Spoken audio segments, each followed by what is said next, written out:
এই হুজুর ভালো না, এই হুজুর ভালো না, হুজুরে পাল্টাও, হুজুরে পাল্টাও, হুজুরে পাল্টাও, এই হুজুর চলবে না, এই হুজুর চলবে না, এই হুজুর চলবে না, এই হুজুর চলবে না, লিল্লাহে তাকবীর। এগুলো বের কোন কথা?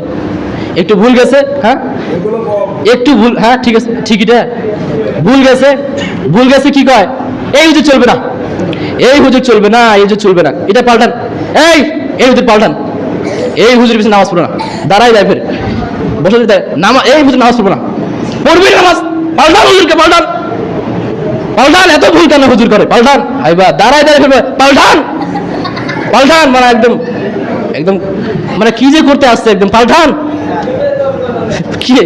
কি লাভ বলেন তো? আমার রিজিক যতদিন আছে ততদিন থাকবই, আপনি চিল্লাইলেও থাকবো, না চিল্লাইলেও থাকবো।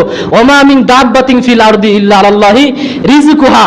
মুমিনে আব্দুল মুমিনের রিজিক এই মসজিদে যতদিন আছে থাকবেই, আপনি চিল্লাইলেও যা, না চিল্লাইলেও তা, অর্থাৎ ফাল ফেরে কোনোদিন লাভ নেই। আপনি পাল্টার কি, চিল্লাতে লাভ নাই, হুজুর রাখবো না আপনাদেরকে, মাপ চাই, চলে যান হুজুর, শেষ, সমাধান শেষ। তো চিল্লা লাভ আছে?